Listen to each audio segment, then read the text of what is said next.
Art de question. La radio.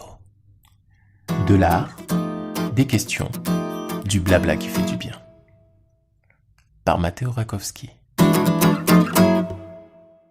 Chers visiteurs perdus dans les méandres d'Internet, j'avais décidé d'être amoureux. Alors attention, je ne dis pas qu'on se lève un matin en se disant « Today, je suis in love ». J'avais décidé d'essayer de m'engager dans une relation sérieuse, avec tout ce que cela implique. Je voulais faire les choses bien, donc je me suis donné corps et âme.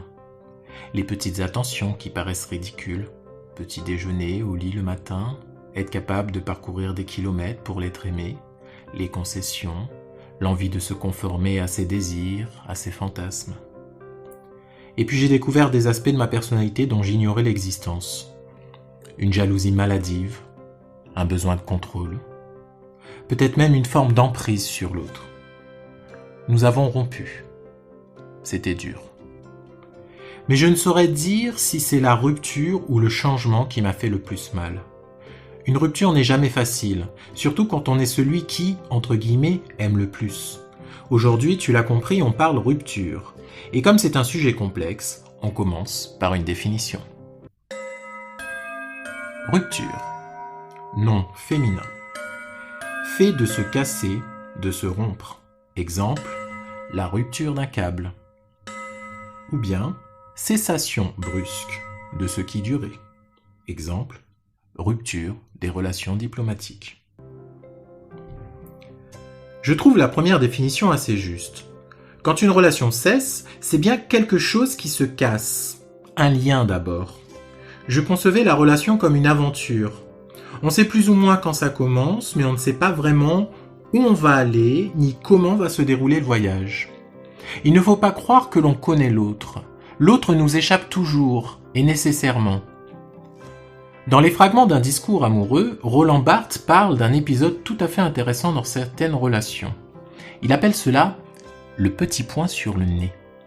L'autre est une image que je fantasme. Je crois le connaître, mais un jour, un petit détail, un tout petit point sur son nez, me fait apercevoir un univers dont j'ignorais l'existence. Je découvre l'objet de mon amour sous un nouvel aspect, et je suis terrifié. Me serais-je trompé ? Mieux, m'aurait-il ou m'aurait-elle trompé sur la marchandise ? Des petits points sur le nez de mes conquêtes, j'en ai connu. Une manière de manger, un mot mal prononcé, des petits détails qui m'ont terrorisé, voire poussé à fuir. Pour cette nouvelle relation, je décidai de ne pas être surpris par un petit point. Je n'attendais rien de l'autre. L'autre n'existait pas pour combler un vide en moi. Je me disais simplement que nous étions deux âmes avançant ensemble sur le chemin de la vie. Chaque jour, j'apprenais à prendre conscience que j'avais tout à apprendre de mon aimé. Seulement, nous étions pas tout à fait sur le même référentiel. Je n'étais pas assez bien. Du moins, c'est ce que je crois. Pas assez musclé, pas assez riche, pas assez beau, je ne saurais dire. Car mon amour, quant à elle, n'était pas assez loquace. Je tentais en vain de discuter et cela finissait toujours en longs monologues où je faisais de grandes découvertes sur moi, à défaut d'apprendre des choses sur la femme qui partageait mon lit. La rupture est arrivée.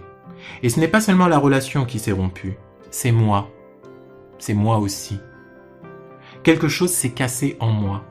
Et je crois que ça s'est cassé parce que cela a été très brusque. J'avais décidé d'être amoureux. On ne se lève pas un matin en se disant « Today, je suis in love ».